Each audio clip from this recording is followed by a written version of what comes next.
Good afternoon. I trust that we are sufficiently full of ideas, hopes, despairs, and an emerging vision of what the future might look like if we took seriously the ways in which Christianity and white supremacy need to be separated from one another rather than joined at the hip.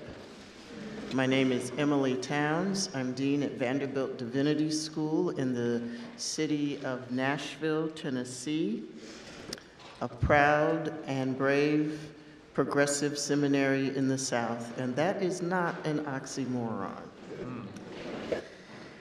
This session is entitled, "The Tradition is an Answer," and I will very quickly introduce our panel and then pose a question for them, and then pose a second question for them, and then have us all talking, because we do not see, or I do not see this as wrapping up the conference, but priming the pump for next steps, where each and every one of us will go and do the work our souls must have.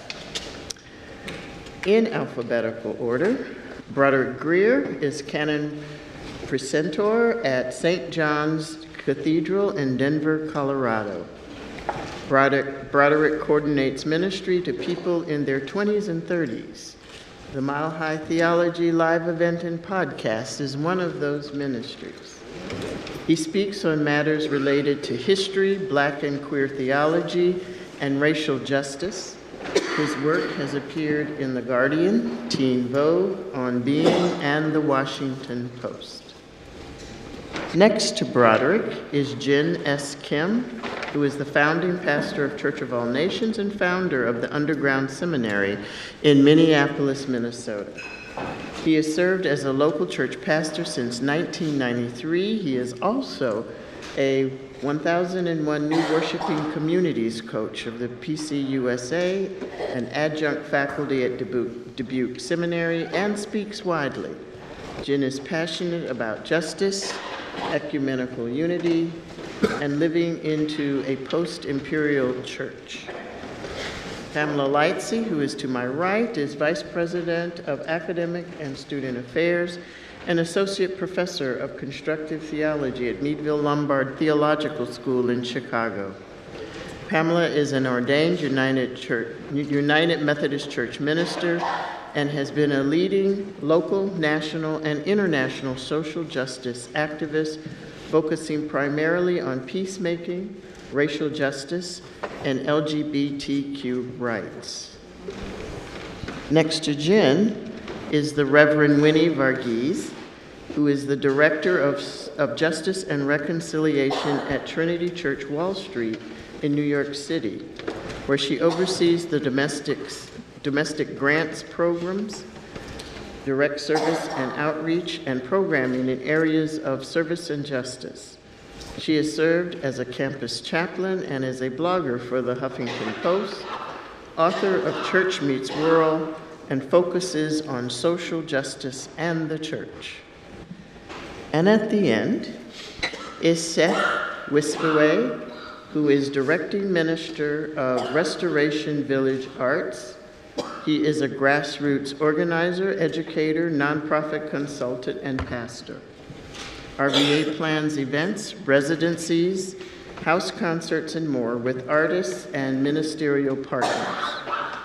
He co-created and helped lead Congregate Seville to equip responsive people of faith and conscience in confronting white supremacy. Let me begin with the first question.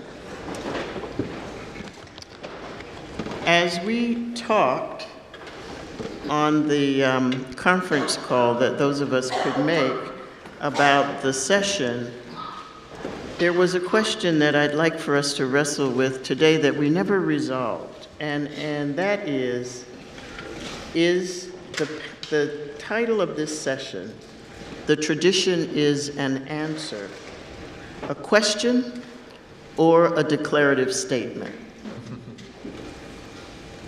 I'll begin with Dr. Lightsey. Of course. Of course. You gotta lead. So I would see that, thank you. So I would see that as more of a question than a declarative statement.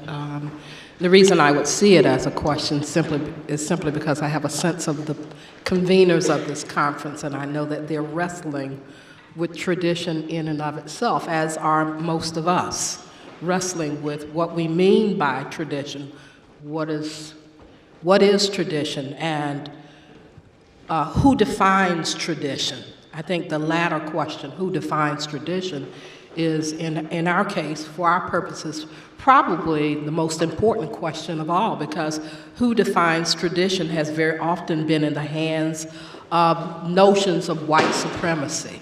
And so I see it very much as a question. I see it as a question. In the Afro-Baptist church of my childhood, the old people would break into moans and humming in the middle of songs, and then someone would say, "When you moan, the devil won't understand you." And as I have gotten older and had more experiences and talked to people who are much wiser than me, I've begun to realize that moaning is coded language for Black experiences in the U.S. And it is a form of that question where we are worshiping many ways and singing and speaking to God in a language given to us by our colonizers and our enslavers, but have put a slant on that. And so it is a question. The tradition is an answer and a question to us all at once.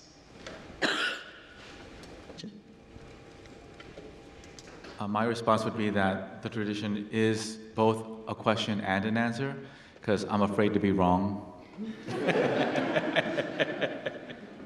But if I had to land somewhere, I would actually lean toward it being an answer, because I think if we go back far enough, our ancestors had a way of living on this earth that did not at the same time destroy each other, destroy our non-human relatives, or destroy the earth itself. And our ancestors did this successfully for hundreds of thousands of years as Homo sapiens and as other types of hominids before that. So this way of living competitively in an inhumane way, destroying each other and the earth, this is a rather recent phenomenon. I think about a time not too long ago, just a few thousand years ago, where there is no such thing as trash. Everything was just recycled naturally to the earth. We weren't drawing things from thousands of feet below the earth, and we weren't dumping things all over the place. Everything was natural. So something went awry in recent tradition, and if we go back far enough, then I think the tradition can provide us an answer.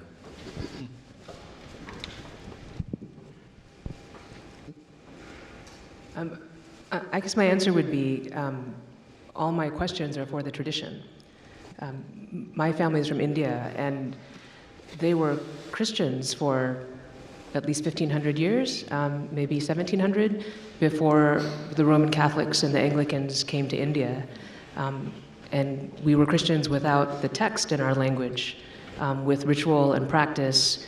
And so all of my questions are for them, but I can't get to them except through missionary journals in English, or through the horrified documentation in missionary journals of Roman Catholics, Portuguese, and English Christians encountering us and being disgusted by who we were, by our bodies, by our practices, and at the same time wanting to claim the numbers, the win of all of us as Christians, and wanting to claim our language and claim us, if not our practices, and when they couldn't, wiping it out almost completely, or trying to. And so for me, our tradition is not one of the great Western traditions, but is a tradition that I think holds the answer to every question I have, but I cannot access it except through these traditions.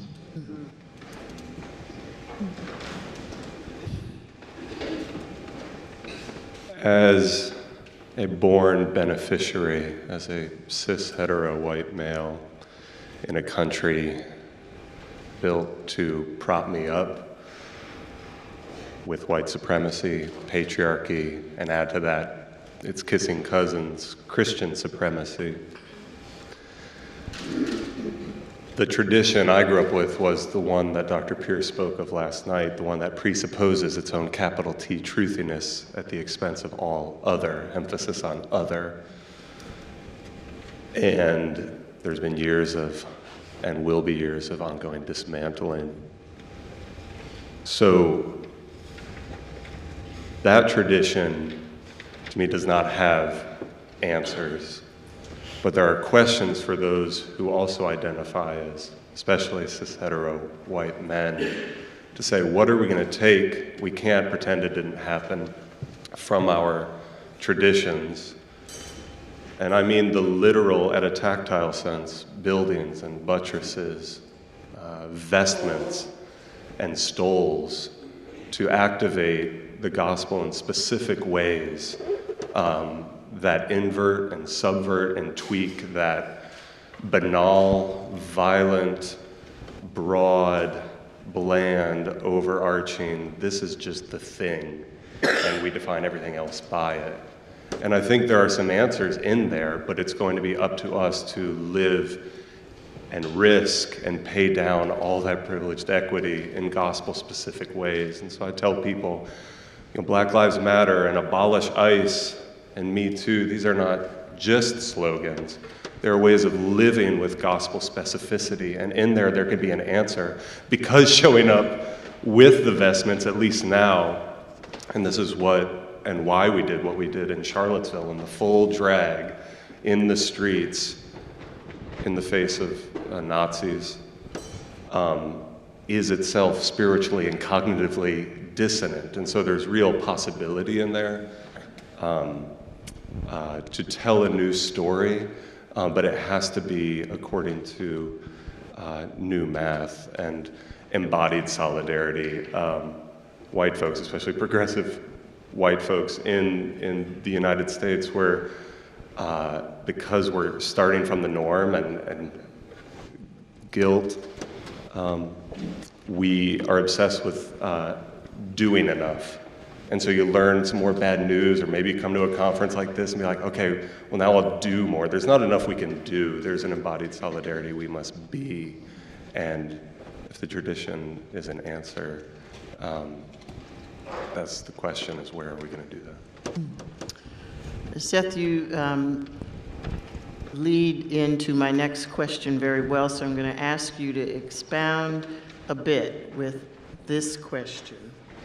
From the work you do, how does the tradition help or hinder you in eradicating white supremacy? For each panelist. I'll give an anecdote from our time in Charlottesville. We always saw our call, and I want to really point out and lift up actually our leader of Congregate, Reverend Smash, Brittany Kane Conley, as a pastoral call. A lot of times people would try to separate us as, oh, y'all are doing that prophetic thing, and over here we're doing the pastoral thing. No, when people, as Smash says, are wailing in the streets, when people are angry, scared, hurt, and confused, their God is also. And then therefore, if we are ostensibly faith leaders, and you don't have to have a collar to be a faith leader, where will we be also? And so all of our organizing and training to embody solidarity first came as a call and a perspective shift we experienced in our own ways over several years, and conversion experiences, to listen to where that work has been happening all along, which is with people of color, women, queer folks, all of the above. And it's the same in Charlottesville. And so building trust, people who are righteously justified in hating the church in so many ways, but also asking us, we need y'all's help. we need y'all's support. Please go and get your people to show up because we're dying out here. Well before we became ground zero. But it was still a process, and even on that day, on August 12th, one of countless anecdotes, a group of us blocked an entrance to the park with our bodies as temperatures were rising, and we said, how are we going to divert attention? How are we going to tell a new story with our bodies? There's dozens of police officers. Before we knew there'd be no intervention at all. And we were assaulted by a group from Identity Europa with 3-foot wooden shields, shoved aside in full vestments, hurling racist and homophobic slurs at us, killed the fake clergy, the fake priests. But in the confusion and melee, a lot of anti-fascist folks and anarchists who were also, that's why the tension was increasing, were increasingly in the streets. We had been out there for a few hours. Misunderstood our intentions. They thought we were doing this both sides thing, like, oh, you're protecting the park, being like kind of this, neutral, demilitarized zone. And so we're getting cussed out. And I remember this one guy in my face, he said, F you, like, what are you doing protecting Nazis? And we had a quick talk, because over the ridge comes League of the South and the literal National Socialist movement. And we're saying, no, that we got caught unawares, the police are just watching this. And you could just see the hate of the church, like, F you, you're not with us in this. But we talked it out, and things progressed, and it was all fine. And they ended up putting down their stuff. We will stand with you, we will protect you, and so on. Fast forward to in the immediate aftermath of the car attack, and it's awful, and there's bodies and glass and blood everywhere. And we had trained for a moment as that, though we wished otherwise, because when the time came, we were there to hold people, a ministry of presence in our vestments. And while they're doing CPR on Heather Heyer, I hear, Father, I'm UCC ordained. And I look up, and it's the same young man who had been screaming FUs in my face and all of our faces. And he said, this woman needs help. And this woman is heaving, going into shock, was thrust into my arms, and we in the Congregate group came around. And so I appreciate your indulgence in a longer anecdote than I meant to tell, but it's a way of, I think, sharing how can the embodiment, when the moment came and the moment was most needed, there was a visual to say when white supremacist violence is most acute, but it doesn't have to just be like that. Where are people going to see us, and where is it going to be unexpected, and learn to trust that maybe even just the literal tactile vestments are a sign of hope.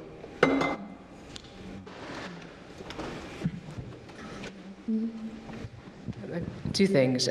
One, I work at Trinity Church on Wall Street, which is exactly what it sounds like. And we have so much power, and it would be foolish, I think, not to use that power for the good or to try. And so this last week, we were literally sitting in the DA's office as we're working in New York on reforming cash bail and reforming the criminal justice system. And the power we have is that we're Trinity Church Wall Street. We are the tradition. And for us to be on the side of those most vulnerable to power in our city remains very unsuspected where we find ourselves. And it's really different than standing outside and protesting, which is more where I come from. We don't have to do theater in quite that way, right? We can be at any table that we choose. And often people are surprised by what we choose to bring to those tables. So in some ways, I say that on behalf of the main line, I think it is foolish to put that power down. And just because many of us that are not the face you'd expect to see hold some of that power it's not a time to put it. People ask me all the time how we give our power away. And my question is, to whom do you want me to give that? To whom? It's foolish, I think, to give it away in this time, and any time, frankly, if we can be about doing good with it. So there's just the larger thing about the institutional life of the church and of the traditions that we inherit. But back to my original answer to the first question, The churches my parents come from are the Thomas tradition, and some of us will say that Thomas came to India, and others will say, if not Thomas, really soon afterwards, someone from the Thomas traditions came to India. And it is well documented how appalled the Jesuits were, right? The good guys were disgusted by us, and the Anglicans and others. And then you would think, narratively, that we were just a corrupt, weird, insular, very Hindu, very Indian tradition. And we're all those things. We're absolutely every one of those things. And despite the missionary movements, which the church is very much formed by, you will still see, and it's shocking to me as someone who grew up in the West, because you would think the West held Christianity, if you cared about numbers in Christianity. But in my mother's hometown, in Manargat, in Kerala, for the Nativity of Mary, millions of women gather for a festival for Mary that is so indigenous and Indian that if it wasn't for the Portuguese church that has been built on the site of our historic church when that was destroyed by the Christians coming from the West, you probably wouldn't even recognize that it was Christian. Mary, a 5-foot-tall Mary in a blue sari is behind the altar. The only Jesus in that building is her big curly-haired baby that looks like a Malayali, like me. There's no crucifix. There's no resurrection image. It's Mary, and she looks very much like her sister deity, which is what the Hindus would say, Bhagavati, in the temple a kilometer away. It is a truly local practice of Christianity that has survived for about at least 1,500 years, if not longer. If millions of people are gathering in that place and proclaim their Christianity, right, in that space, annually, and come for healing, Hindus, Muslims, Christians gather for that for a week.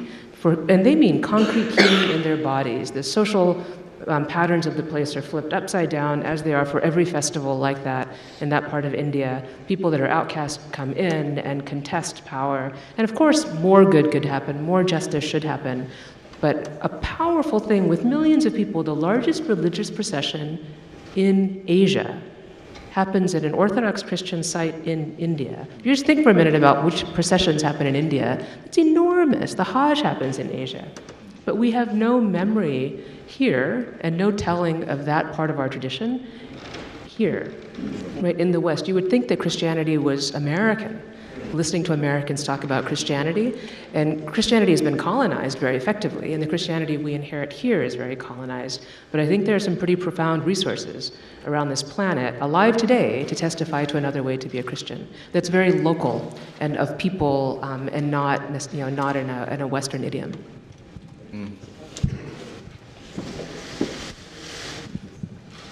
Okay. Well, I'm pastor of a local church in Minneapolis, Minnesota, and been there about 20 years. And I've been a pastor of a local church since I graduated from seminary 26 years ago. And it's the joy and love of my life, and I see myself doing that for a long time, God willing. And it's just an ordinary Presbyterian mainline church in many ways. We have about 150 members.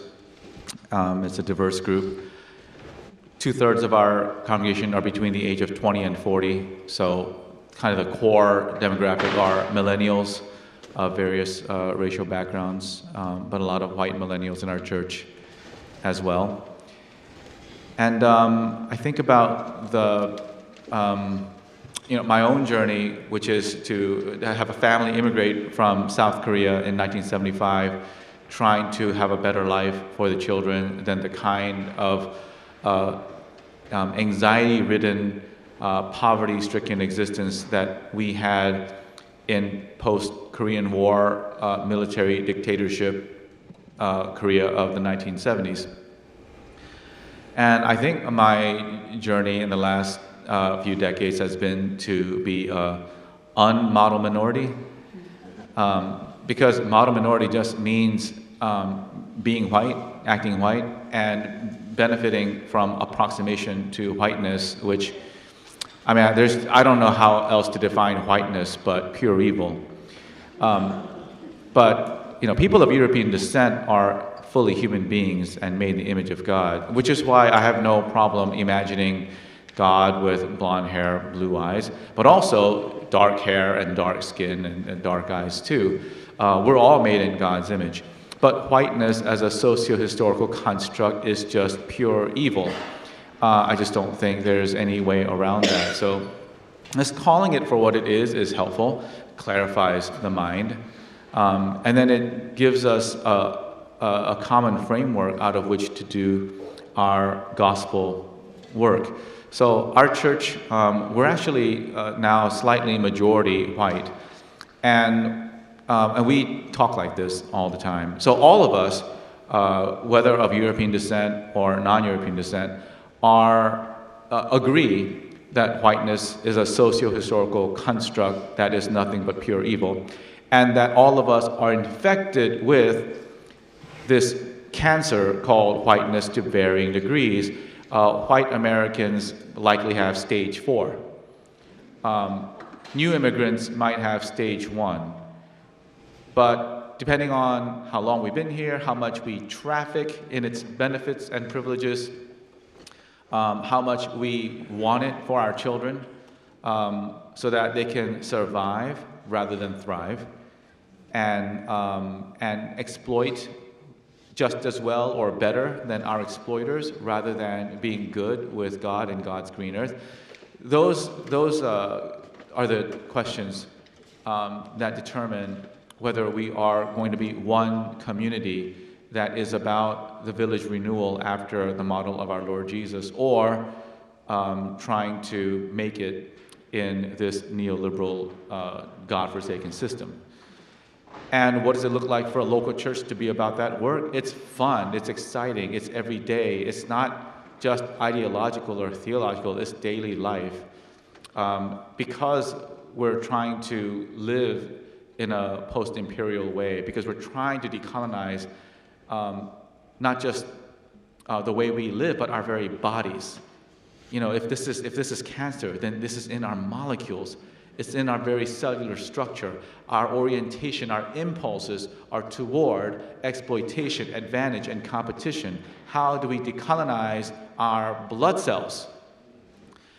If we're not in it together, praying for each other, walking hand in hand every day together. So we've started to form community houses right around the church. We have 6 houses now with a church at the center, with a church as authority. Doing conflict resolution as we learned in Matthew 18, and bringing the gift of elders, teaching and ruling, as we say in our tradition, to bear on decision making and leadership and discernment, sharing all kinds of cars. Cars are terrible for the environment, but if we're not going to have public transportation because rich white people don't want poor white people to have access to their neighborhood, then we have to have cars to survive. And if we're going to have cars, then we should share it as much as possible, so that we are not constantly in debt and destroying the planet faster than we need to. So we share housing and cars as much as possible. We help each other out of debt. Just in the last month, 2 of our young people under the age of 40 got out of student debt with the help, with the fundraising that we do on a regular basis for each other. We call it Jubilee. And we've had a half dozen people just in the last 2 years celebrate Jubilee. And then the church has a whole church-wide meal and party to celebrate the Jubilee for each of our members. And then our church itself is engaged in permaculture of our grounds, so that, except for the concrete parking lot, which takes up a lot of it, that the rest of it can reflect the native grasses, the prairie, the trees that were part of this land that native people had stewarded, cultivated, taken good care of for thousands of years. And I'm personally very much in favor of local control of property for ourselves. This is a kind of a debate in the PCUSA, who controls the property, because I think at some point we need to steward it the best we can and turn it over to our Dakota sisters and brothers whose land this actually is in Minnesota. And I don't trust my presbytery. They're gonna sell it for a couple of $1 million and then fund their staff with it for as long as possible. You know, like I mean, what are denominations for if not jobs program for white people, for the most part? So local churches have to pay our, per capita or benevolences or whatever you call it. This is welfare for white people. And I don't see any future for denominational churches. They're not rich enough, they're not deep enough, their theology is too superficial. My theological forebear, John Calvin, talked about the sovereignty of God. The man never traveled more than 500 miles past his hometown of Noyon, France. What does he know about the sovereignty of God on God's planet? So we're going to have to go way back, including before Constantine's takeover of the Christian faith. If we're going to have village renewal, which I believe Jesus was trying to enact contra Roman imperial centralization. And I think there's no place more exciting and dynamic to practice village renewal, the countering white supremacy and every other kind of strategy of empire than the local church. And to do it in a conventional, mainline, Presbyterian congregation until I get defrocked or they take over the building or something is fun and exciting. And who cares if they do anyway? Thank you.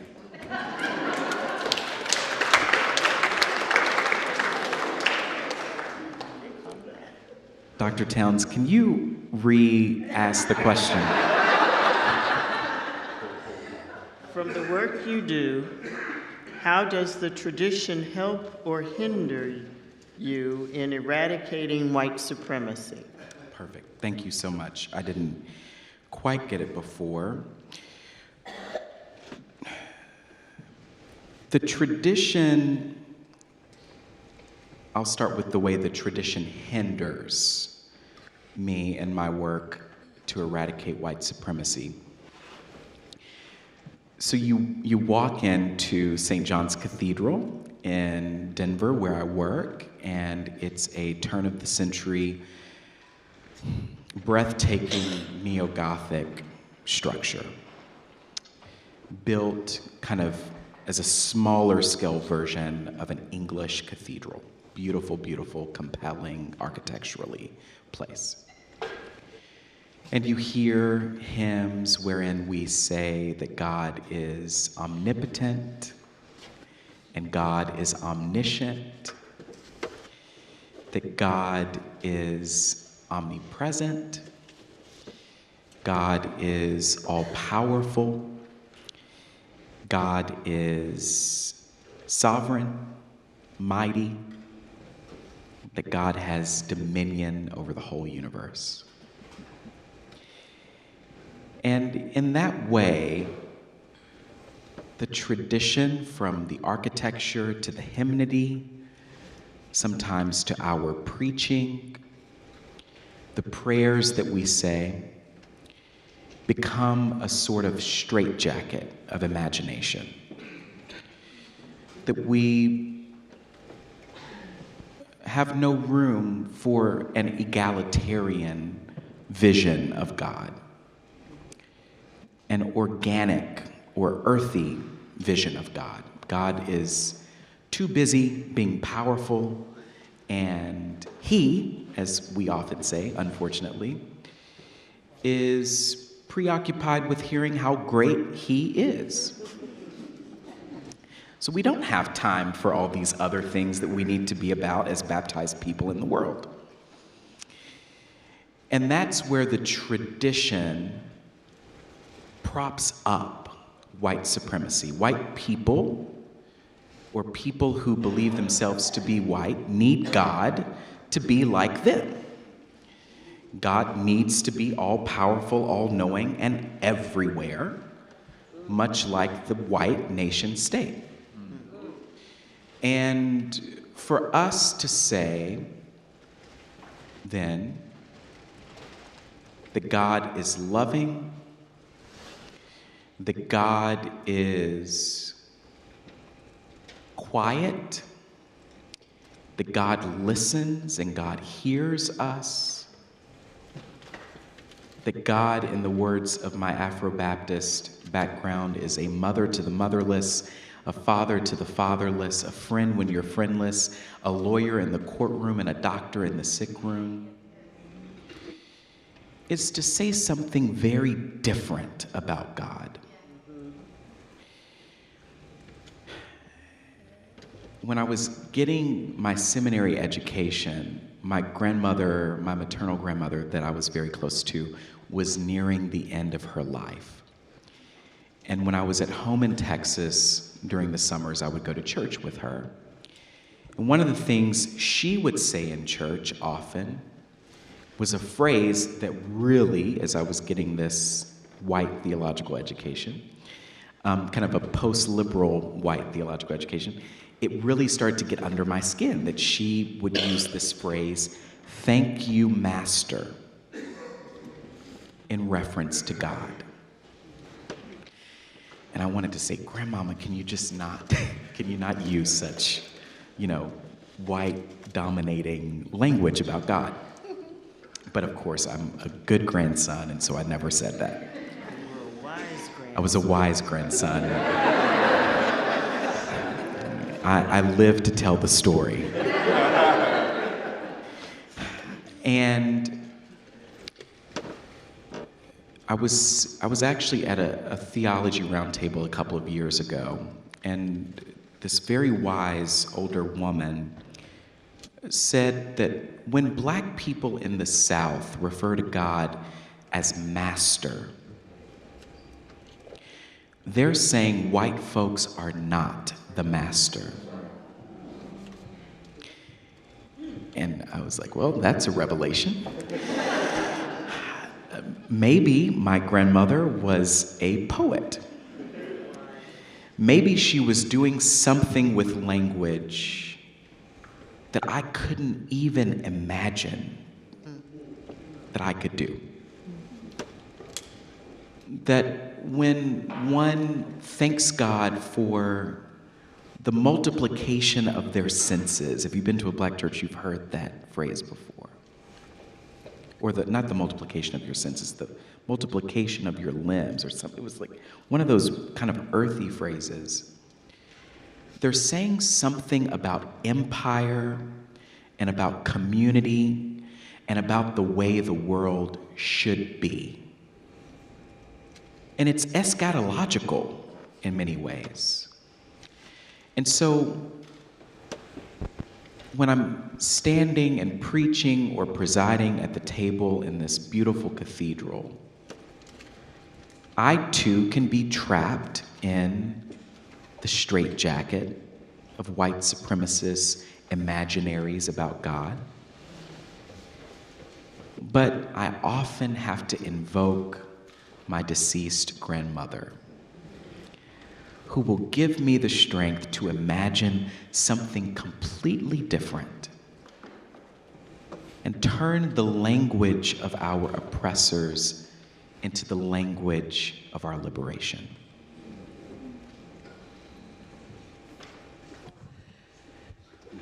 So I'm an ordained clergy in the United Methodist Church. Forgive me, I've been talking for a couple of days now. It's about the third city. And I have what's called an Episcopal appointment outside the local church. And my appointment is to Meadville Lombard Theological School. Meadville Lombard is a Unitarian Universalist school in downtown Chicago, where I proudly serve as academic dean. My education came from the United Methodist Church's gracious investment, financial investment. One could even say reparations for my degrees, several degrees. The church gave me scholarships. So on the one hand, the work that I do is very much an outcome of the generous support of my church. But the time in which my church is now one may say that the church might even regret having funded my education because of the work that I do. Because I knew that I had to leave early, I kind of prepared something to offer to you all before I have to go back to Chicago, if I may. It's very brief. A piece of putrid legislation was enacted at our last United Methodist General Conference. It's a special General Conference that occurred this year. That legislation is called the Traditional Plan. The major disposition of that plan is an intentional embrace of interpreting the biblical text as it suits the politics of the conservative segment of the denomination.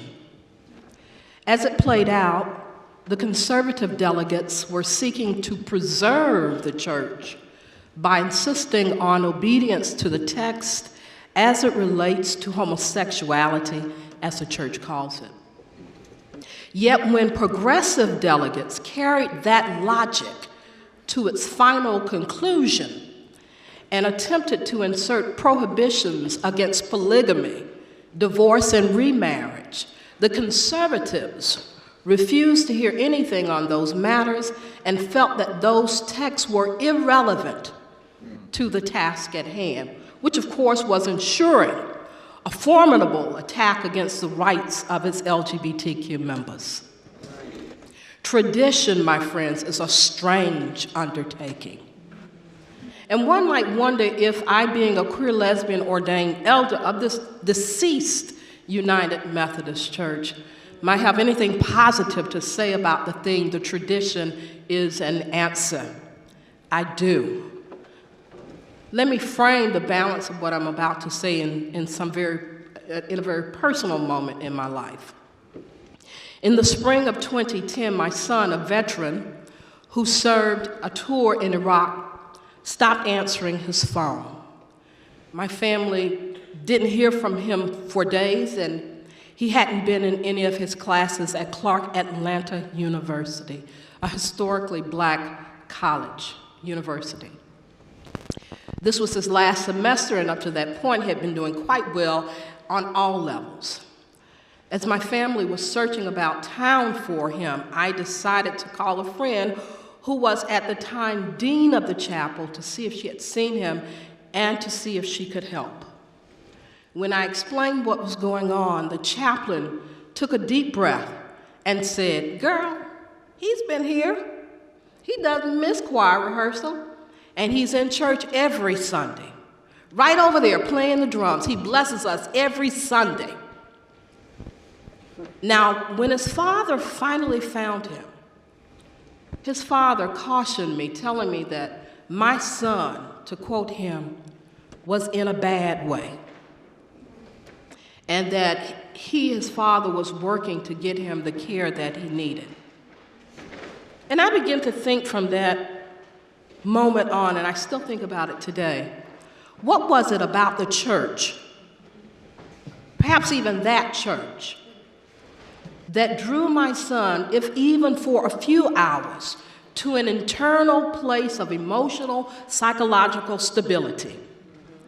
And I believe it was and continues to be those customs and belief systems, those traditions that are inherent not only within the Christian tradition, but most of the major faith traditions of our world. Those very blessed traditions. Within African American Christianity, and here I'm making a statement also, within African American Christianity, it shows up at its best as both an ecclesiological commitment and an eschatological vision. Ecclesiologically, black churches, with some exceptions, are described as a place where everybody is somebody. That no matter what you are going through, the preacher says, God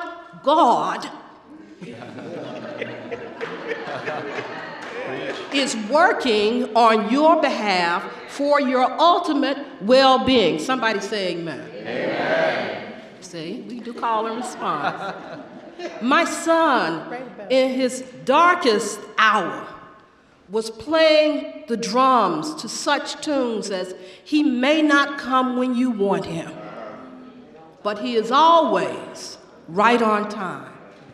In the consciousness of this one who began playing drums before he was tall enough to sit on the drum seat, the tradition of the church, to include the lyrics of hope couched in the spirituals and Black gospel music, provided an answer, even an absolution of sorts, to something St. Augustine himself acknowledged.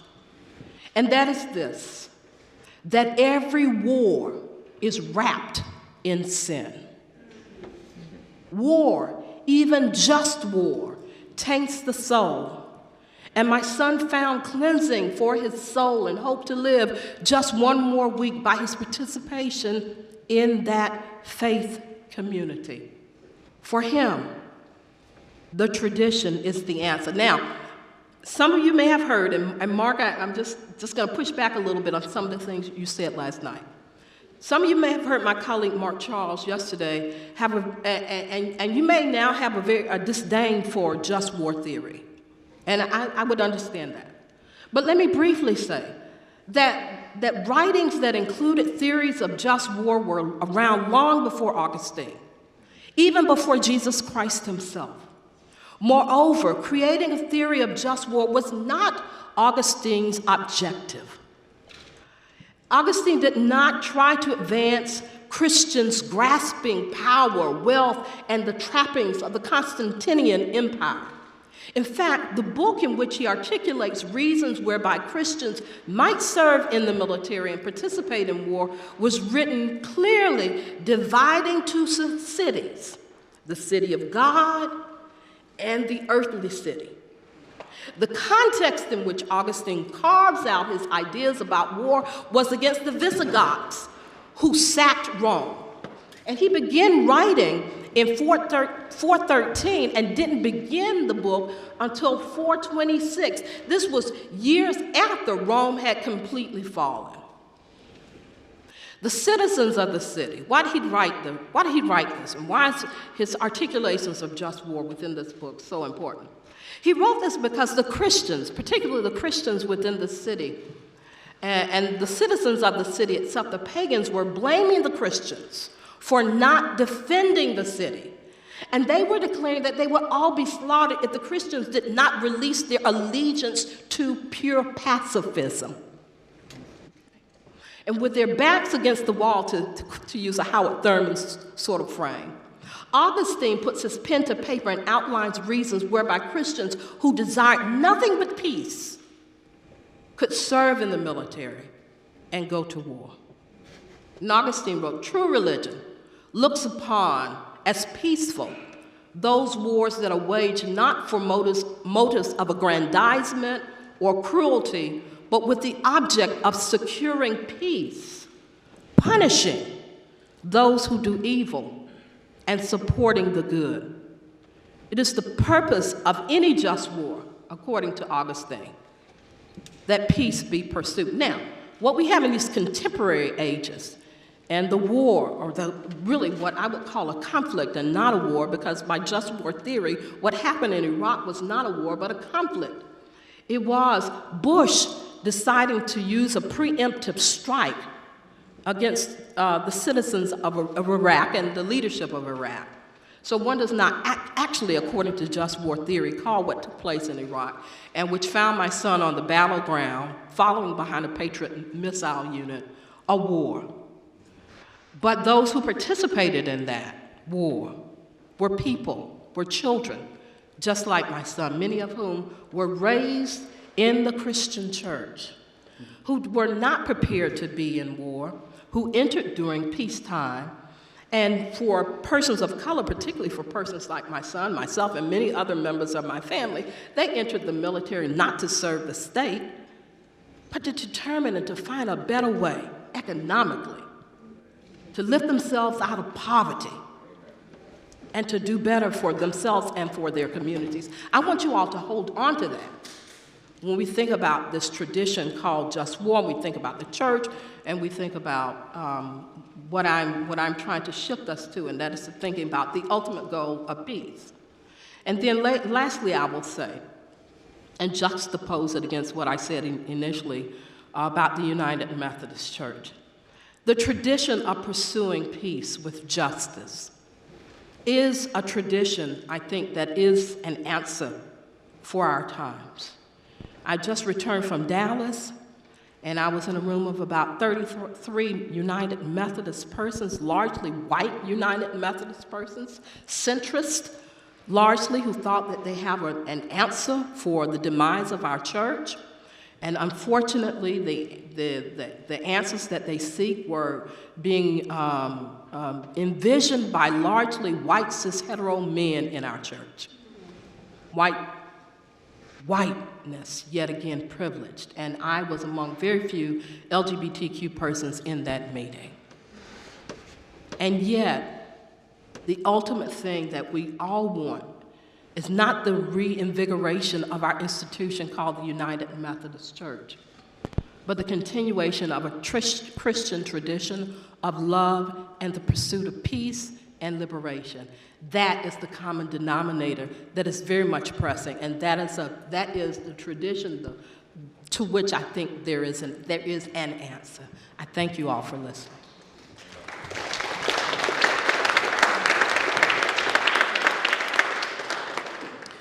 I need to stop and see, are we doing the cards in this session?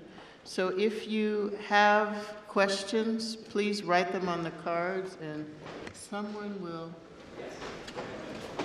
John will come and your name? Kiki will come and take them. Just raise your hand with your card and they'll come and get it, and we will proceed to start asking questions from that. Okay. That's all right. Pamela has to leave to catch a plane, and when you're going to Chicago, you either go to Philly or Newark.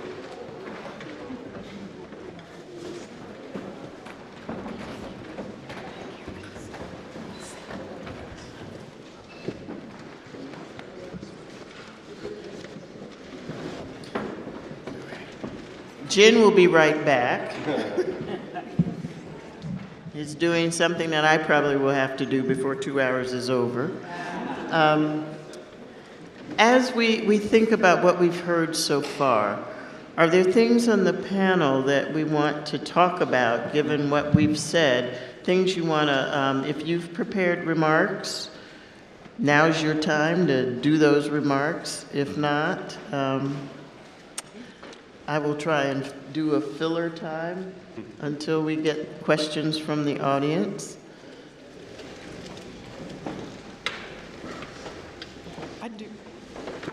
I do want to say something about a way that we have, and I am a Enneagram 6, and so I'm always just in constant internal turmoil. And I'm always wanting to invite the rest of you into that dark place with me. And so I am both extremely obedient and sometimes a little disruptive. And I didn't even realize this until we kind of generated this in the conversation, that we have disrupted some of our kind of latent white supremacist constructs of God and of religion at St. John's Cathedral. So during the season of Lent, we have invited jazz and gospel musicians to join us to lead worship at our 6 p.m. service called The Wilderness.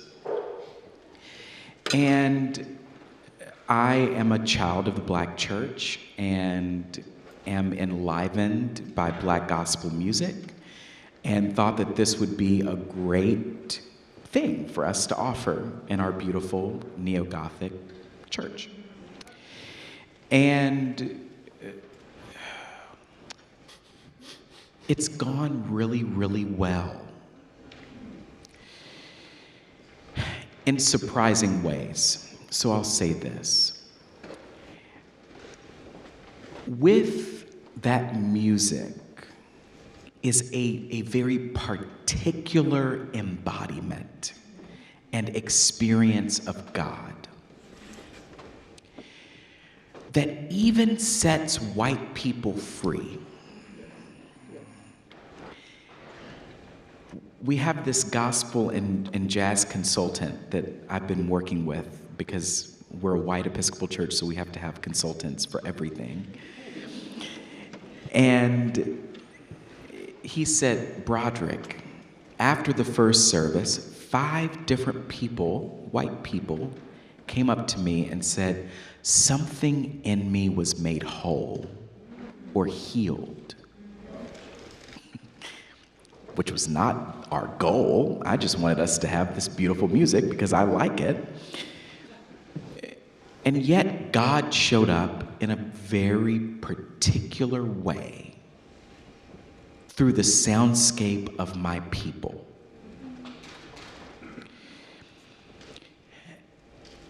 And it's really hard to put that kind of experience into words and to articulate that.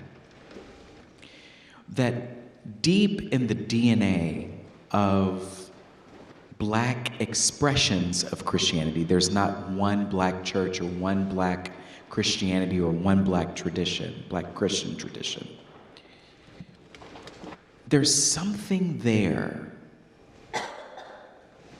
that, in the words of the first lady of the church I grew up in, that makes you unbuckle your seatbelt and kick off your shoes and relax in God's presence and know that you are loved. And knowing that oneself is loved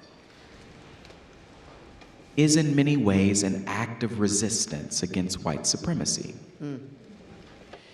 Because white supremacy is interested in how you can perform, your productivity rate.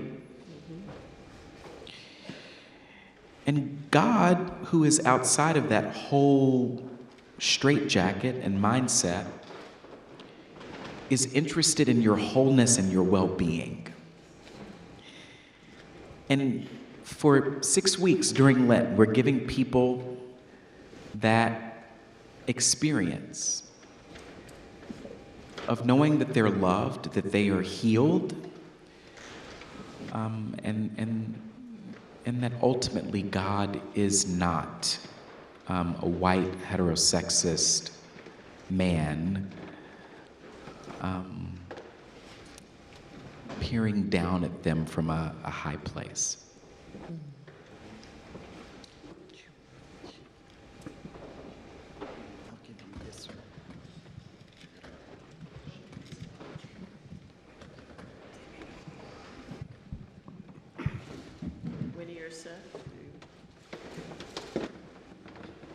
Likewise, thank you, Broderick, so much.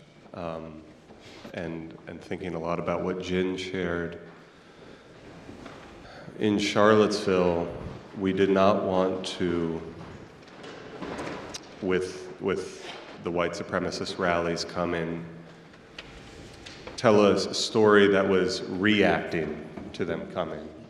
But how are we going to use this as an opportunity to respond, to pivot people into that long and deep and hard work? And we did that with specificity and particularity, choosing a church that was large enough, as large as Charlottesville could hold. It was about 700 people. That was also open and affirming, and doing essentially revival in the civil rights mode, singing freedom songs. And you were there.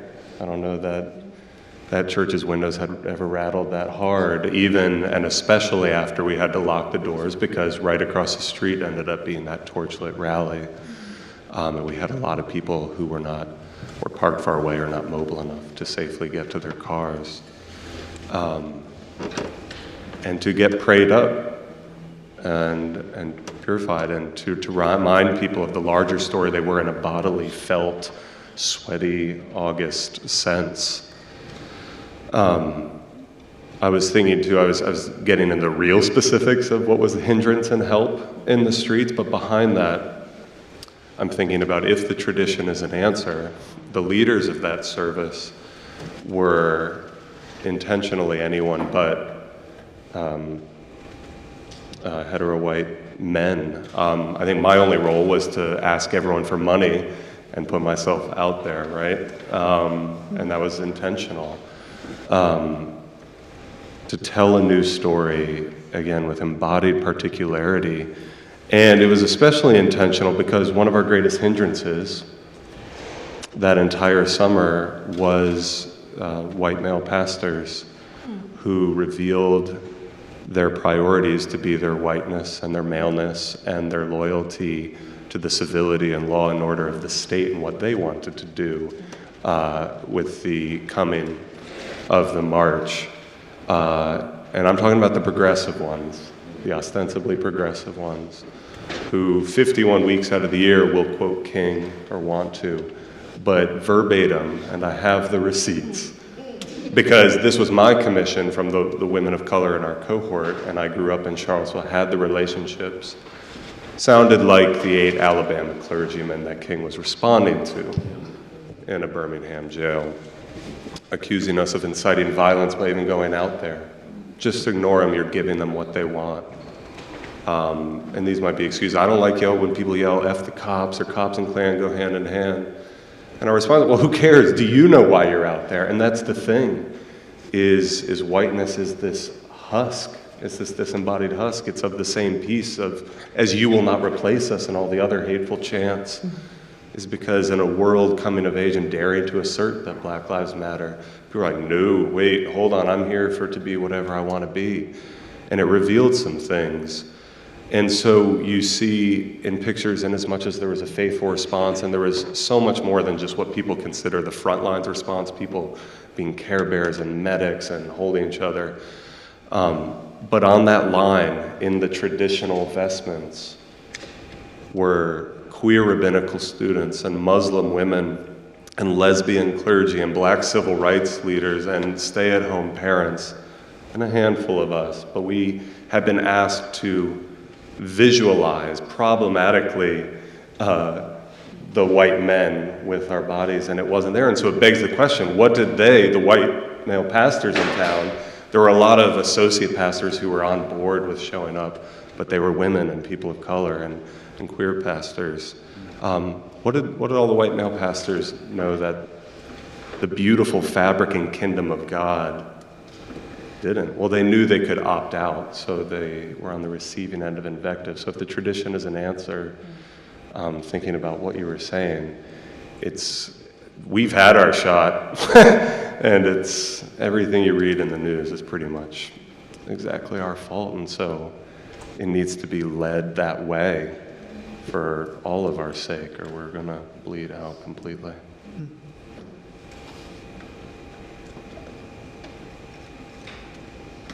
Winnie or Jen, any further thoughts before? We have 3 challenging questions, but I want to give you time.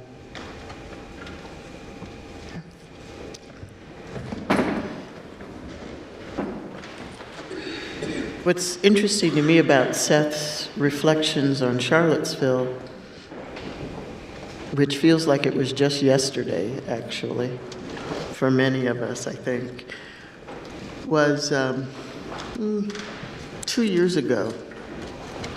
I sat in a room with white clergy from Orlando, and this was post the nightclub, Pulse nightclub,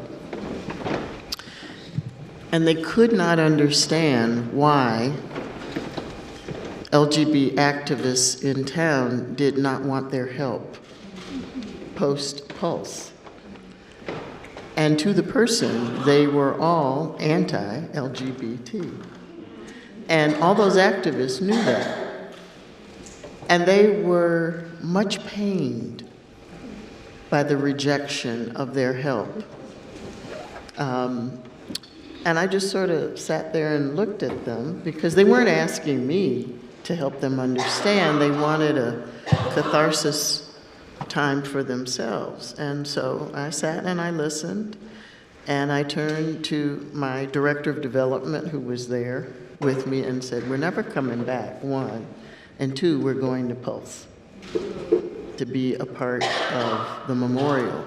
But it was the first time I saw up close and personal the power of white supremacy to be blind. And I'm sorry to use that image, but that's the only one I have at my disposal. They literally could not see what they were saying and why they were being rejected in the power of their whiteness. Actually, could I address that? Jump in. I remember very clearly when the event at Charlottesville happened that Seth described so powerfully. And after that, I noticed that there was kind of a distinction in my congregation between our white members and our people of color. The distinction was not in the rejection of white supremacy in all its ugly forms. It's that the people of color felt a visceral danger in that situation. And our white members couldn't feel that. There was just one more bad behavior, among many.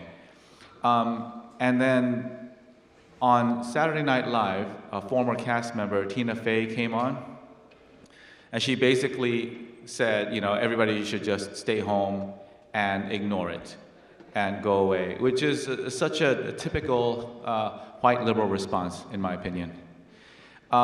Because white bodies know that these white supremacists will not come for them, that they will go for people of color, even conservative people of color, before they go for a liberal white body. So the question I posed to my congregation Sunday morning was, do we all feel the danger? Because if we don't feel it, then if there's a Kristallnacht in America, a night of broken glass, where the oppression, the subjugation, the extermination of Jews was now going to happen with no turning back. Will we recognize the Kristallnacht in this country? And if we have to flee, which is the only thing to do if you're being targeted by a committed white supremacist group with government's tacit support, then will our white members and our non-white members be one community in our fleeing, right? Or will our white members say, well, I don't feel the panic, and however bad it goes, they're not coming for me.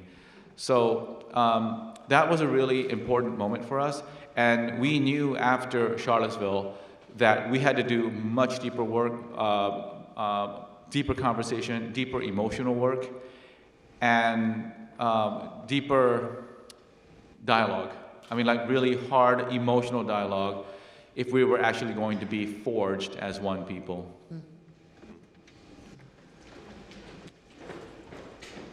If I may, and to those, so included in Charles were the white pastors who were like Tina Fey, and that sketch she did bothered us a lot as well, because that idea of just ignore them, give them what they want.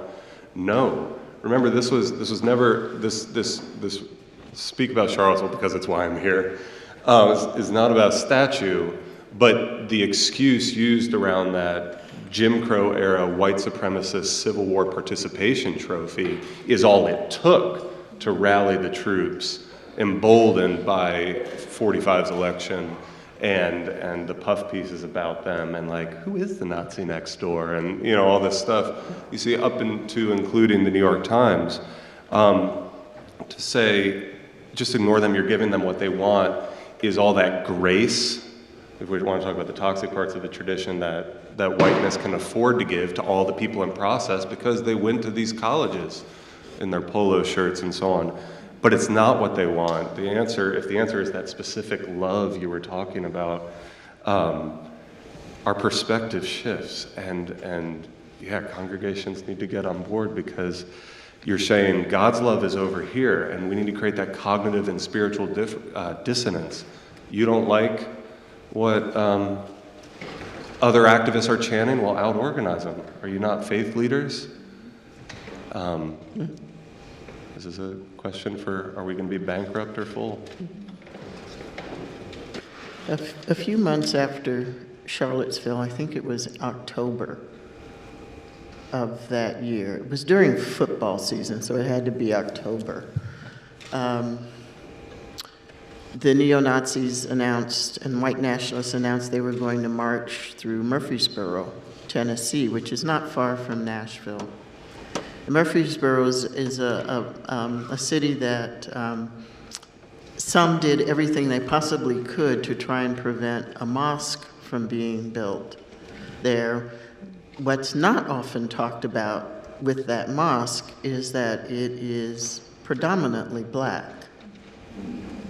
The mosque was built, it's still there, it's running, but they targeted Murfreesboro, and it was interesting to me to watch what happened around the organizing. Because black and white clergy had already been talking with each other a year or two ahead of time, they were able to organize. And they decided that it would be the white clergy that would confront the marchers. And if black folk wanted to come, fine, but it was not their responsibility to confront the marchers. It was the white clergy and their congregations and the white folks who weren't affiliated with any congregations to do the same. I don't know if it had an impact on the fact that only 45 marchers showed up and walked around and left almost immediately, and then didn't go to the second city, which had Smyrna, which had also organized to do the same thing. When I talked to one of our alums who was part of the black clergy in that coalition, how did you pull that off? His first answer was, we didn't start a month ago. Mm-hmm. We started building the networks with each other 2 and 3, and in some cases 4 and 5 years ago. To confront white supremacy, we have to get organized. Let me turn to the first, Winnie, did I see you with a thought? Yeah. Okay, before One I is, do that. the only reason I went to Charlottesville is because an old friend asked in June.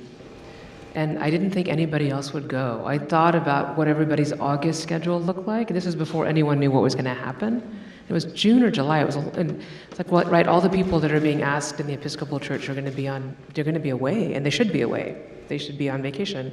But I can go. I work in a church where I can actually go. And it was an old friend that asked, where I wouldn't have known what she was talking about, frankly, if it hadn't been an old friend. So to your point about relationship, I actually want to take us back a little in history. I've just been running through all of the times there's been significant protest like this, and all the women of color and queer people that show up to do the protesting since I was in college, like since I was 17. That's who it's been. It's always us. And it never occurred to me not to do it. But I'm always wonderfully surprised by who it is that shows up. And we know each other for the last 30 years of showing up.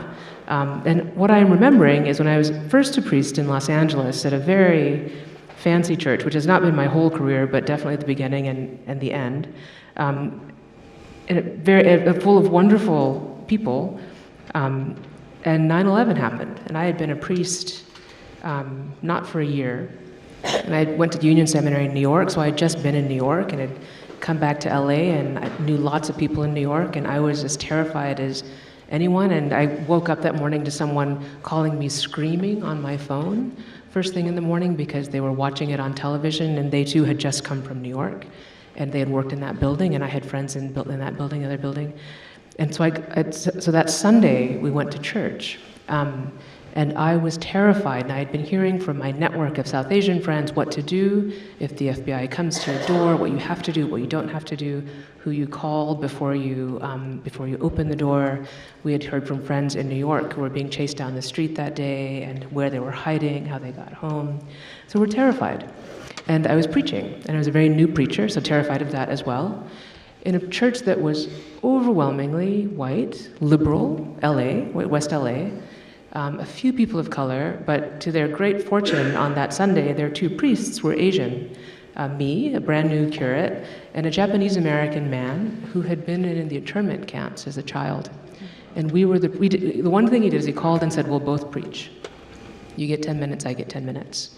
And we didn't talk to each other about it. I don't remember what I said, but I remember I wrote it. We both wrote our sermons. And I drove in that morning, and all those Mercedes SUVs had American flags on them. Everyone, as they pulled in. Every car had some patriotic, white supremacist, not terribly thoughtful thing that they were doing to show their solidarity from Los Angeles, except for ours, except for me and Norm, who I've never shaken so hard through a sermon because it hadn't actually occurred to me to say anything but the truth of what had just happened to our country and the state of the world that we live in. And I did it, we did it. I walked out to shake hands, as we do, and 400 people in, and we finished, and there was a shadow around me. And I looked, and these tall white guys in bow ties were standing around me because they were afraid for my security, because I had said something I thought very gospel-centered about who the United States of America is and who we've been and what just happened. So this isn't new, and those weren't radicals, right? Those were thoughtful church folks who would say the tradition is theirs as well, but they know one strand of it. And the reason I keep pointing to where my questions are, and this tradition in India, and there are others, is we can't mirror this white supremacy in our liberation. We can't, and it's a temptation. We have to have other resources to find our full humanity. It is not that we are as forceful in our resistance as the hatred is that comes towards us. As much as we are disrupting and have to disrupt what is here, and we have to take apart what is here, we have to have new visions for what wholeness looks like and who we can be. And many of those come from our traditions. They don't have to, but many do. We don't have to just look outside. And it is not only people in the West that are liberated, and not only on a Western paradigm. Thanks. First question. Oh, and another one coming. Change is scary. What is the church going to look like when we break away from traditions, even without white supremacy?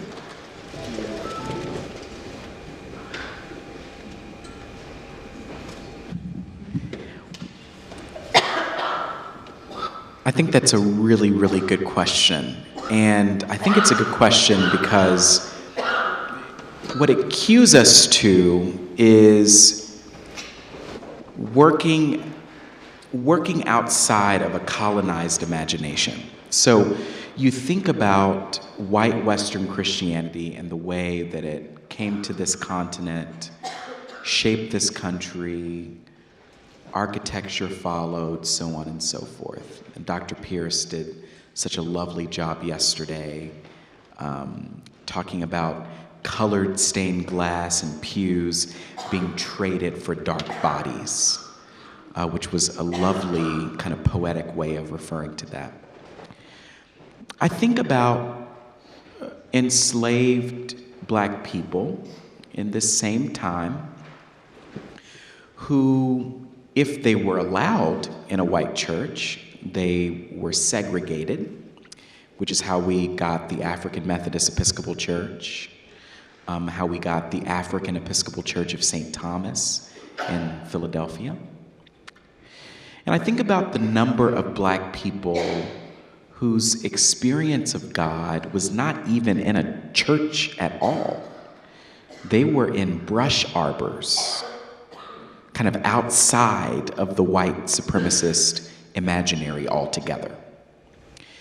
So sometimes we can look toward a future that we want, and sometimes, as Winnie has been cueing us to, it's worth using the resources we already have. People have been thinking outside of white supremacy for a long, long time. And not only thinking outside of it, but praying outside of it, dancing outside of it, and singing outside of it. And what kind of worlds were they imagining? And what kinds of worlds might we imagine alongside them? As the anniversary of August 12, 2017, the 1 year approached, lots of people reacted in their own ways and did their things. There were a lot of services of reconciliation and unity events. But Brittany, Reverend Smash, whose name and email you should come away with, and Vahisha Hassan, well, Brittany led out of Congregate, which was the entity that did what it did in the summer of 2017, a service of repair. And Brittany invited in, I think you and my spouse cooked a service with Vahisha, Rania Lee Anderson, Reverend Dr. Karen Georgia Thompson, Sarah Thompson, and Teresa Mateus, all people I hope you know, and the 6, 7 of them, all women of color, crafted a service in a church downtown. And thank you, Vahisha, for reminding me, because I resonate a lot with the tradition as a problem panel. And another packed out service, so different from the year before. And it included ritual, and it included traditions. It was water themed and took the pieces and parcels of a pretty staid, very white Presbyterian church downtown, and made people face each other in new ways, look into each other's eyes, all get touched and blessed, baptized from the same font, while still naming and claiming the space and ancestors and healing that are needed to be known if repair and collective community is truly going to be possible. So I have so much hope in that. I had zero to do with it, just like kind of I had zero to do, except really, I think, come alongside. And the answer is to pay Black women and have them tell the new stories. And when that truth gets told, stand there and make sure violence is at bay. Because there are those possibilities. It's just whether those resources and buildings are being opened up to do it. Actually, you were doing a lot, but none of it was exercising control. And I think that's an important note to point out as we think about how to use privilege. Or not, but certainly one's power.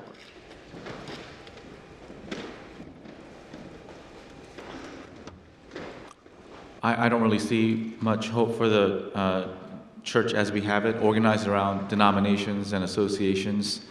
Most of our seminaries are still affiliated with some major denomination. And what denominations want are mobile middle managers to manage its franchise outlets. So maybe Starbucks will keep working for a while, but I don't really see Starbucks churches working very well in the future. I think local coffee shops that know its community and know the taste and know the rhythms and have hours that make sense for the people there, those are the kind of churches that I think are going to make it in the future. So we have kind of an itinerant system where even if it's not technically itinerant, pastors are just expected to move from one place to another. Career ladder climbing is considered okay, normal in the church world as anywhere else. And I just don't see that in the Bible. Like, how do we build a career out of shepherding God's sheep? And when did that become okay or normal? So that's how I started ministry too, but part of my radicalization is being radically committed, rooted in this group of people I have in this frozen tundra called Minneapolis. And to bloom there, I guess, to commit myself there, my family there, we do not compromise our proclamation and the way we do church, which means that we always risk losing our funding source, our own members. But if the church can't pay us a full salary, myself and therefore my family, then we actually can move into one of the Sunday school rooms that our church has converted into bedrooms. We have 3 bedrooms, a shower and everything. So we can live in the church for free. If we lose the church building for some reason, then we have 6 community houses where my wife and I, we're almost empty nesters now, can live in for free, basically, as we offer our services to the church. So we have kind of built in the demise of the typical mainline full-time salary, even half-time salary, by offering what we think are valuable services, valuable community, valuable organizing, valuable leadership that our people will support in one way or another. We're not just hanging on, we're trying to figure out how to do uncompromising ministry that is not funded by capitalist dollars and the control that goes with it. But that requires a real deep investment in a particular group of people where the sheep recognize the shepherd's voice. Recognize that there's only one good shepherd, our Lord Jesus. And really, we're more like sheepdogs, like we're just barking at the sheep toward our master.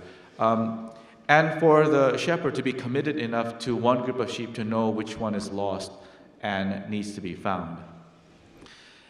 And this is one of the reasons why we started Underground Seminary, to train leaders who come from a community, who are rooted in a community, who have a lifelong commitment to a particular community, so that we can move away from the logic of empire, which is hegemony, universalization, centralization, and toward locality, toward indigeneity, toward village renewal.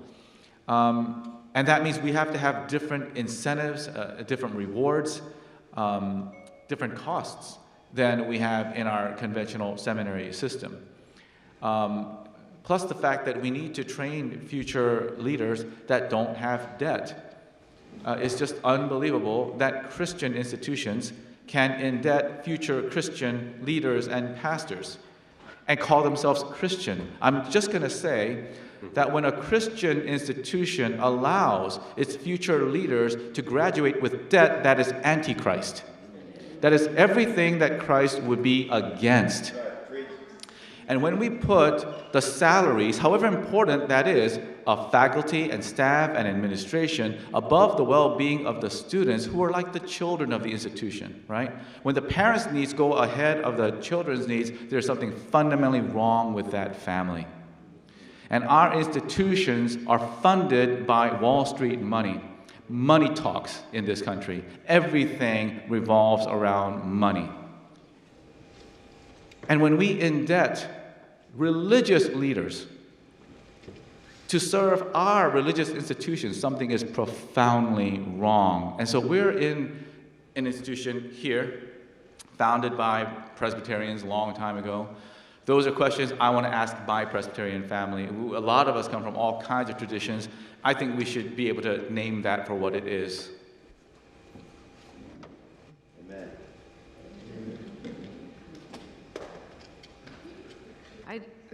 I'm from Wall Street, so. I had this song in my head when you asked the question that I heard in India a few years ago. So beautiful. A bishop, the first woman bishop in the Church of South India, was teaching it to a Sunday school class. And it was this call and response, which is how the whole world sings except for us. And it was called Swami Jesus. Mm. Yeah. And it was beautiful, and I won't sing it to you. It's just beautiful. And it was really simple, but that's what happens when the church is in the context that it's supposed to be in, right? That Jesus is transformed. Swami Jesus it's a concept we don't have here, the idea of a Swami. And it's little kids just belting it out. So Jesus fits right into the cultural context that they're a part of, and they're from an Orthodox community. They're Christian kids by heritage. But there are just all these ways of considering our tradition that we need the rest of the world for. And what does the church look like? It is for freedom that Christ has set us free, right? So we are a community of people that want to be free to love. That's what Christians are supposed to be. That's the baseline. The point of the tradition at its best, I think, is that it helps us to be more comprehensive in our thinking than our biases might be in a specific community, right? There's just more often than what our instincts are, what a particular community might care about. But clearly that's a small offset to the weight of the bias that can come with the community as well. Next question. If whiteness is a disease, what is a practical, realistic medicine that white people will be willing to imbibe? Seth?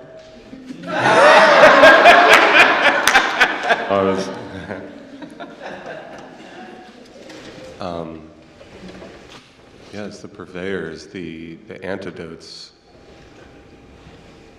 It's grafted onto our collective DNA, and so we are the ones who need to, doctor heal thyself in a sense, but like we are off, like it's, the question is interesting because I think it does presuppose a little bit that, it's obviously recognizing the profound degrees and not overestimating that white fragility and or white guilt are going to obstruct swallowing the pill. And this is something we wrestle with a lot and have run into a lot, is that you push to a certain point and foreground enough voices and white folks will opt out because they can and they can afford to. But I also, think in that very,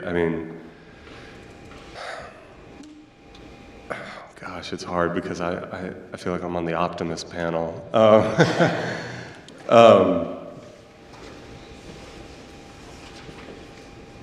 Some surgeries, life-saving surgeries and medicines are extraordinarily painful, but necessary.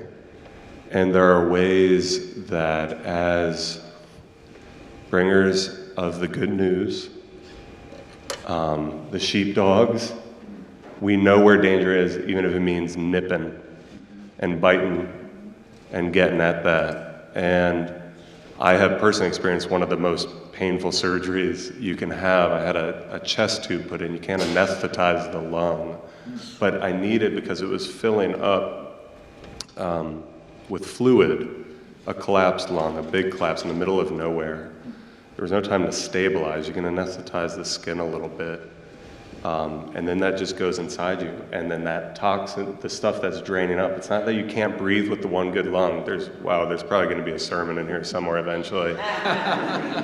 But it's that the pressure of that air is poisoning and pushing the organs around, and you're suffocating from within.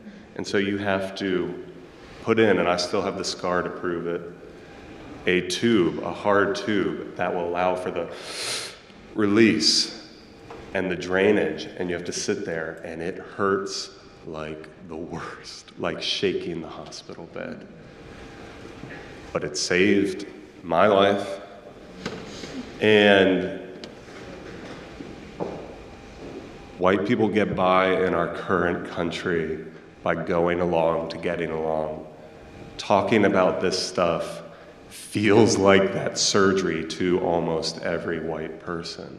But if you believe and agree in everything, we've been talking about this entire conference and last night, agree with Mark Charles and Dr. Pierce and everyone up here and everyone that's going on and all the books and reading all the right things, and aren't having surgery, you're watching your loved ones and the people and all this collective humanity stuff suffocate from within until we're going to get pulled down. What it did is it was pulling me physically to the ground, all right?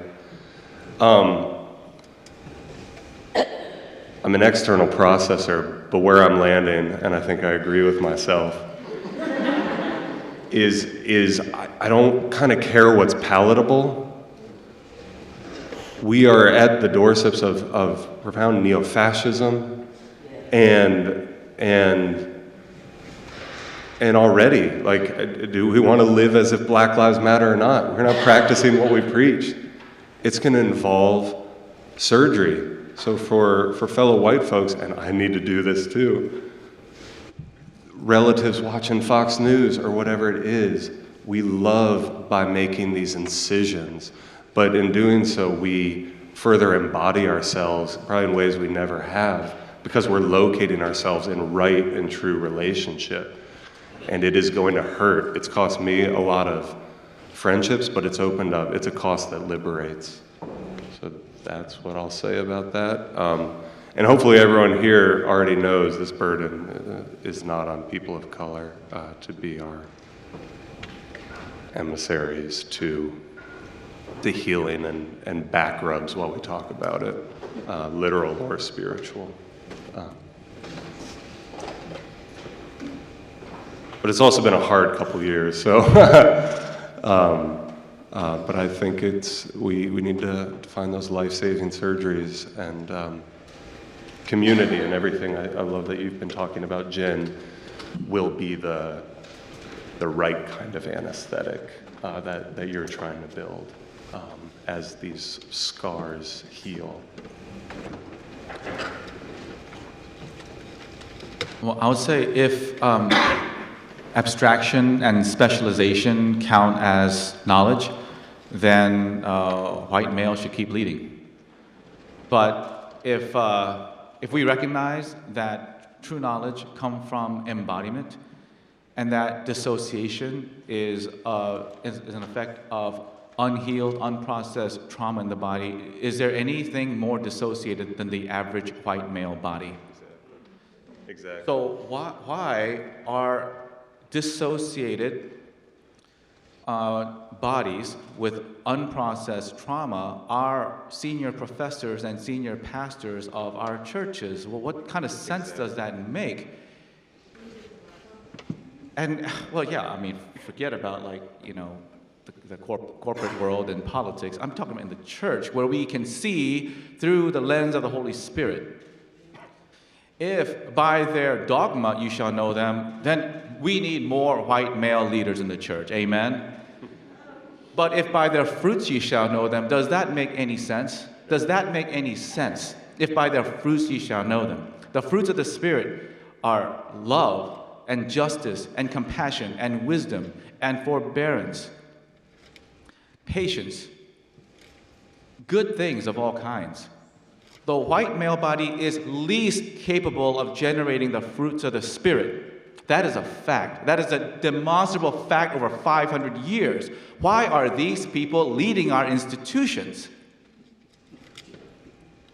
So, if there's going to be something real happening, then these white male bodies need to be mentored. They need to come as beggars to people of color that still have some humanity left in our DNA, in our bones, in our flesh.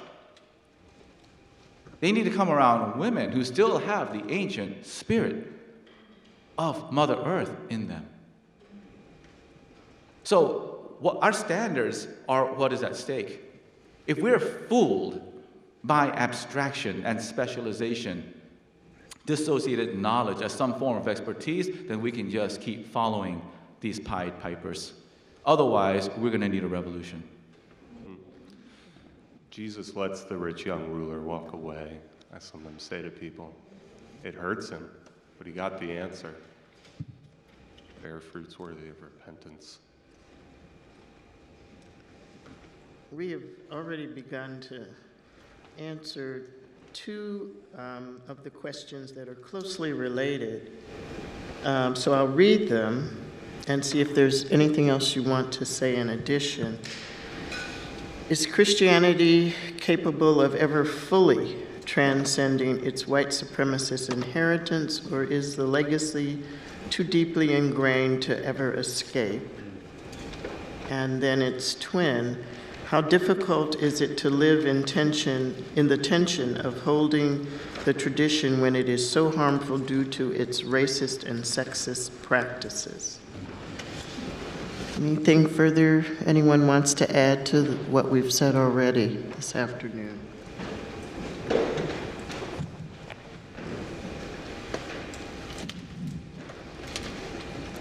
So I am not an optimist, and I do not think that Christianity, as it's articulated by white Americans and in a US context, is in any way redeemable from its white, heterosexist, capitalist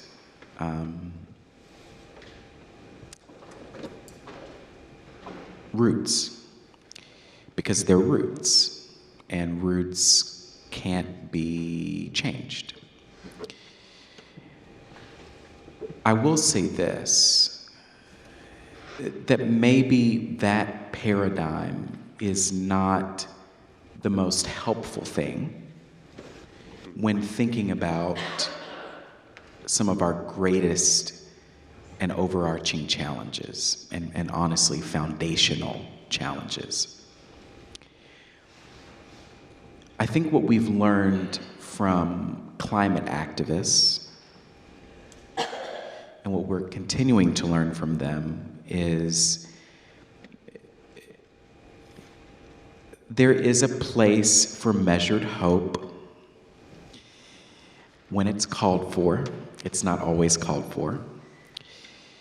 And when we think about the earth, the way that it's been damaged by capitalism, by whiteness, Coates discusses this kind of at length at the end of Between the World and Me.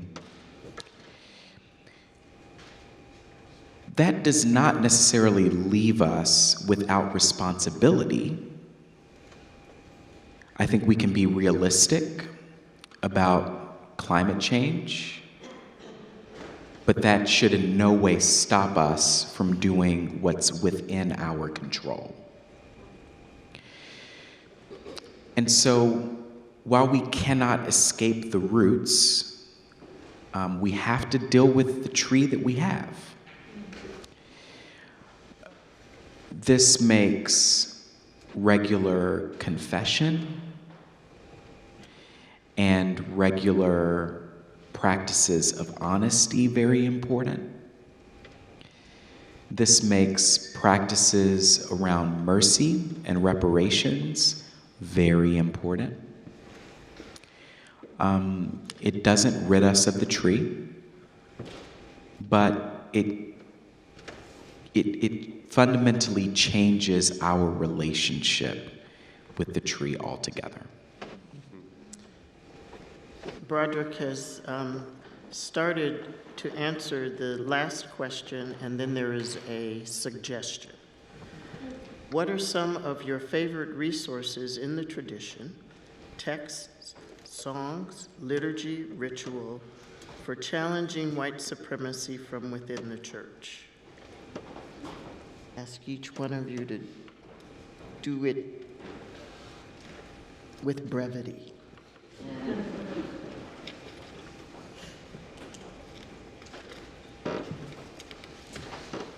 I can answer that simply.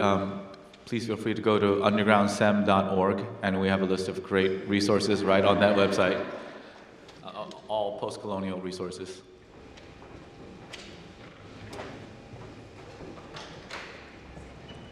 I said this, I guess, at the very beginning, but I do think my favorite, as much as I'm still holding on to hope, is embodying with these vestments, but in new and creative ways. And new and creative ways can be where those vestments are rarely seen, and following those who are rarely followed in the church. It is, often as people, the visual is very traditional, but I've seen how a new story is possible by getting dressed up and following where kind of our necessary new leaders are taking that story. Probably a predictable answer, and I'm embarrassed, but this is, well, one, frankly, we continue to be called, you continue to be called, is for me the great hope. That there's something other than the roots, and I think there are other roots than the West and the US, and it is our own arrogance and blindness that tell us these are the roots of Christianity. It's just not. Christianity is new to here, to this place, and a very particular, really fucked up version came here. But it is not the only Christianity. Christianity is an Asian religion, as my father will remind you, and continues to be. But frankly, the most powerful resource for me still is the Eucharist. Done well, done right, done in community, done locally, for me, done in the round, done with all kinds of people, and all those things are essential for it to work right, and I think it's transformative, revolutionary. And I'm an Episcopal priest, so I'll say absolutely. It's the Eucharist, it's the sacraments, it's the beautiful thing about the sacraments is they never mean one thing. They never mean one thing. It is what we say as much as what we do, and what we do as much as what we say. The last is a suggestion, and then we will turn to Allison. Kristallnacht has happened many times in U.S. history. Millions of Native Americans and violence against African Americans under slavery. So let's say, prevent future Kristallnachts in the USA. Amen. Thank you all for indulging us in this time this afternoon and for giving of your time to be at this conference and to hold on to the end. We are the faithful remnant. Thank you.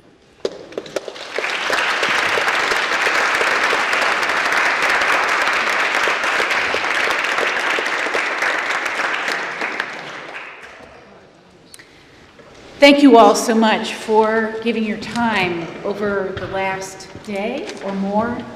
We're so grateful. It's been a very special time together. To close our time together, our idea is this, that we listen to a song. You'll notice that on your bag and on your bottle there's a quote from Ella Baker. You may know a song by Sweet Honey in the Rock that sets those words to music, so we want to listen to that together. While we do, we invite you to write on any remaining note cards you have, or we can give you more, if you would like, what you are thinking, feeling, praying. Write a prayer, a hope, a lament, a cry, a question, whatever. And if you would like to, during the song or as we leave, put it up front in a dish that we have in front of the flower arrangement, we would love to have that collection. When the song is done, we're inviting forward Faye Popula, who is a student poet here at Princeton, who has been listening in to all the things that we've been saying and who's going to share a summary poem with us, and we're very grateful.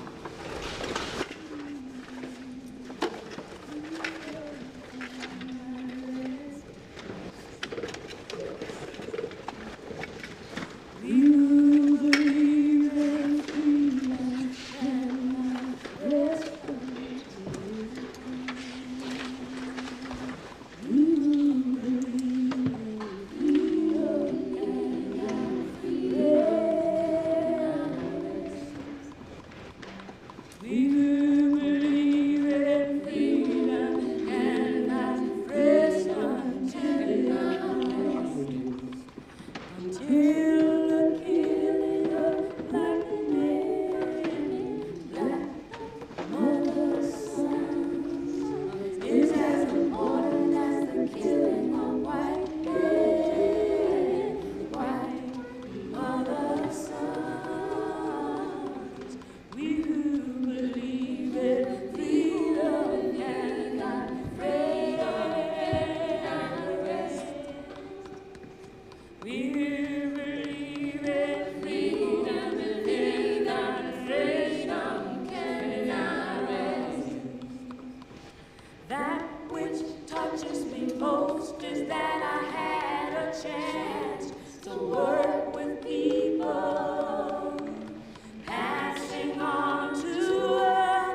Come on. We who believe in freedom and rest until it comes. To me, young people come first. They have the courage where we fail. And if I can but shed some light as they carry us through the gate, we who believe in freedom and unrest, we who believe in freedom and unrest until it comes. The older I get, the better I know that the secret of my going on is when the reins are in the hands of the young who dare to run against the storm. We who believe in freedom cannot rest. We who believe in freedom cannot rest until it comes. Not needing to clutch for power, not needing the light just to shine on me. I need to be one in the number as we stand against tyranny.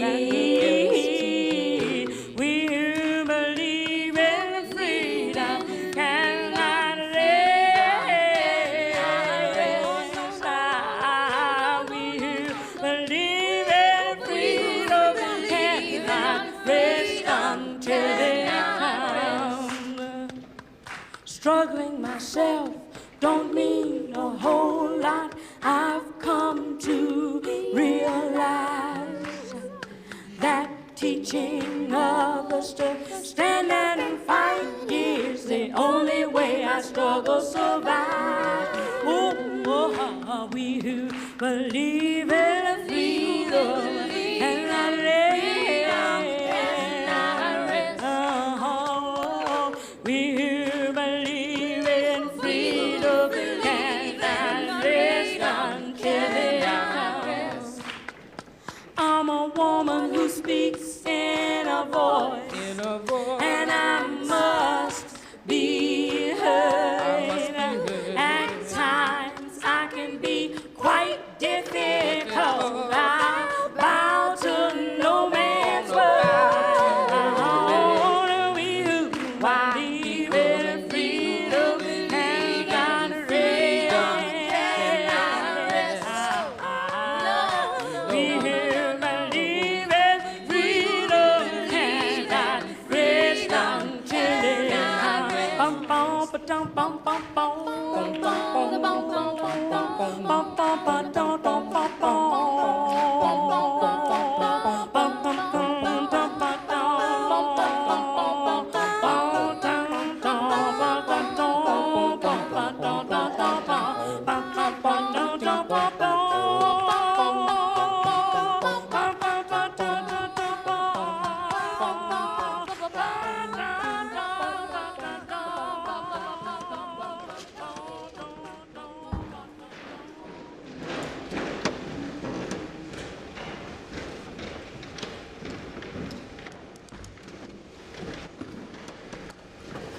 Hi.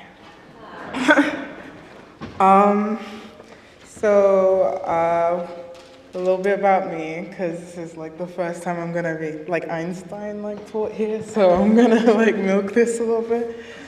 I went to church, a really Pentecostal African church in London, and we used to have these times when someone would speak in tongues and then another person would interpret it.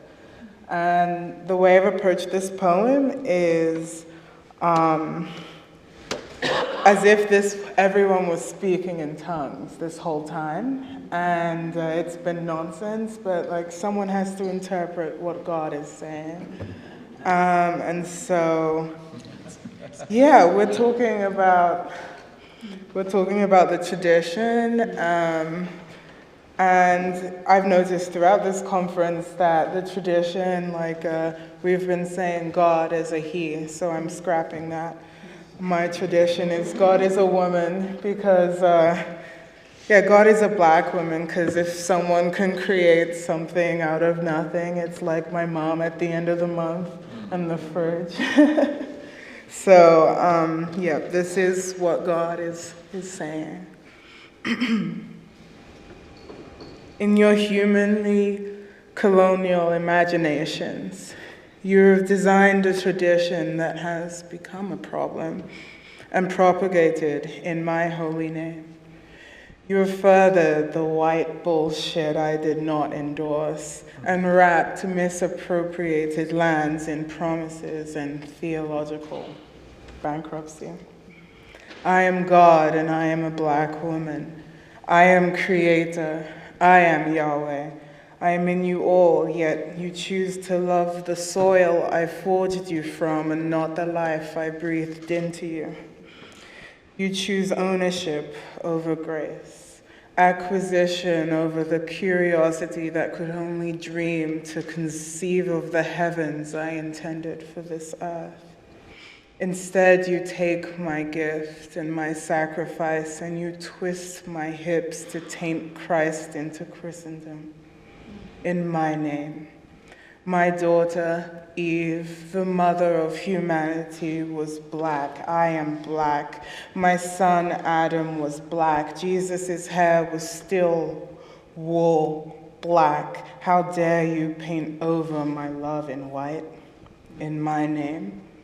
You have subverted my message in my name. You have imposed a tradition of ownership and unspeakable violence in my name. You have denied that I reveal myself in other traditions than your own in my name.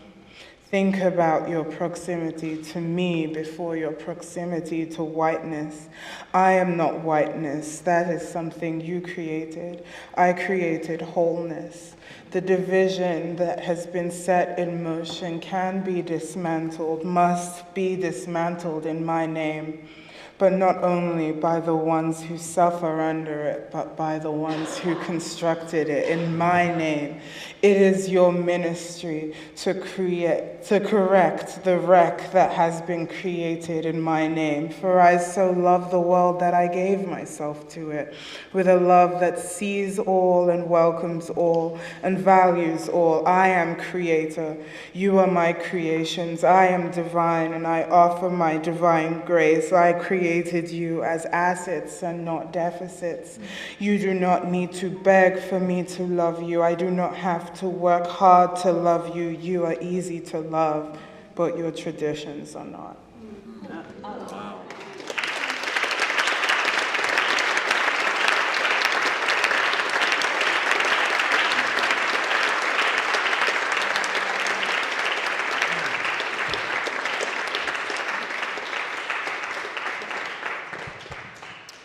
Allison and the rest of the staff of Religious Life, thank you.